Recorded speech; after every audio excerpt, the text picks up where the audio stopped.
Hi everyone, in front of me I've got ZTE Nubia RedMagic 11R, and let me share with you how to soft reset or actually force restart this device.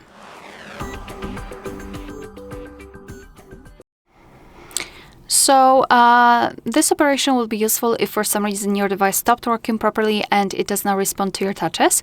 You can try to forcefully restart it, and to do that, it's fortunately quite easy in this device. To do it, you have to press the power button and press it long enough until you'll see the black screen and then the developer's logo. If you've got the Google Assistant assigned to the power button, probably you will need to press the power button and volume up button together.